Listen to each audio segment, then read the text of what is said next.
আজকের রেসিপিতে আছে কাটা মুরগি আর লাউ। বাজারে গিয়েছিলাম মুরগি আনার জন্য, তো সেখান থেকে 450 টাকা কেজি 1 কেজি কাটা মুরগি নিয়ে আসছি। এই মুরগিগুলো অনেক বড়, এগুলা কেটে ঝুলিয়ে রাখে, তো সেখান থেকে কেজি হিসাবে কেনা যায়। কিন্তু মুরগির মাংসগুলা খেতে কিন্তু অনেক মজা এবং লোভনীয়। মাংস কিনে লাউ কিনতে গিয়েছিলাম, গিয়ে দেখি একেবারেই দেশি লাউ নাই, তাই জন্য হাইব্রিডের একটা লাউ নিয়ে আসছিলাম। আর দেশি লাউ দিয়ে রান্না করলে কিন্তু ভীষণ মজা হয়। হাইব্রিডের লাউটা বাসায় এনে কেটে দেখি তার ভিতরে পচা, আর একদম ভালো লাগতেছিল না, বিচিগুলা কেমন যেন বড় বড়। তারপরও কি করতে হবে, রান্না তো করবই।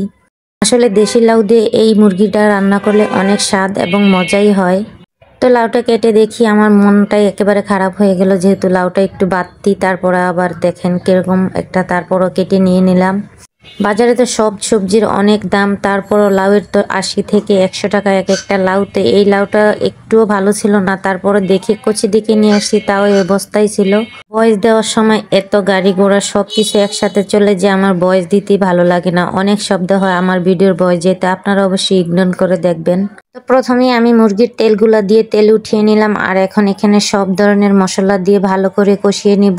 আসলে মশলা আমরা সবাই একই রকম ব্যবহার করি, কেউ হয়তো একটু বেশি মশলা খায়, আবার কেউ একটু কম মশলা খায়। তবে এই মুরগিতে একটু মশলা বেশি দিলে আমার কাছে বেশি মজা লাগে। আমি তাই জন্য হলুদ মরিচ সবকিছুই, জিরার গুঁড়া মশলা সবকিছু একটু বেশি দেই, কারণ বেশি দিলে আমার কাছে মনে হয় একটু বেশি লাগে, ভালো লাগে।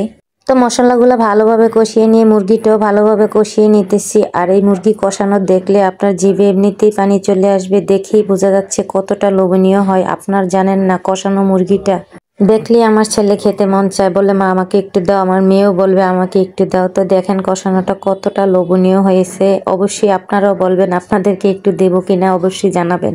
তো এখন ভালো করে নাড়াচাড়া করে নিলাম, আর এখন আমি কেটে রাখা লাউ দিয়ে দিলাম। আর লাউটা আমি অবশ্যই মাংসের মতো করে কেটেছি। আমি সবসময় লাউ রান্না করলে এভাবেই কেটে নেই।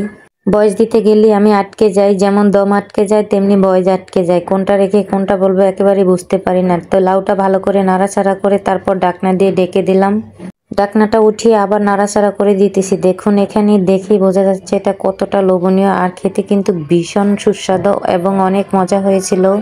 কালারটাও অনেক সুন্দর এসেছে। তো আমার কষানো হয়ে গিয়েছে, এখন আমি পরিমাণ মতো পানি দিয়ে দিলাম। আর এই তো দেখুন আমার রান্নাটা পুরো হয়ে আসছে। আর এই রান্নাটা কিন্তু অবশ্যই আপনারা বাসায় সবাই সব রকম ভাবে খায়, হয়তো কেউ একটু স্পেশাল ভাবে, কেউ একটু স্পেশাল কম। তো আমার রান্নাটা কিন্তু আলহামদুলিল্লাহ শেষ হয়ে গেল, জিরার গুঁড়া দিয়ে দিলাম। খেতে কিন্তু ভীষণ লোভনীয় হয়েছিল। আর আমার মেয়েটা তো সারাদিন মাংস মাংস করতেই থাকে, মাংস পেলে ওর আর কিছুরই দরকার হয় না। তো রান্নাটা কেমন হয়েছে অবশ্যই জানাবেন, ভালো লাগলে অবশ্যই লাইক কমেন্ট করে পাশে থাকবেন। আল্লাহ হাফেজ, আজকের মতো এখানেই বিদায় নিয়ে নিলাম।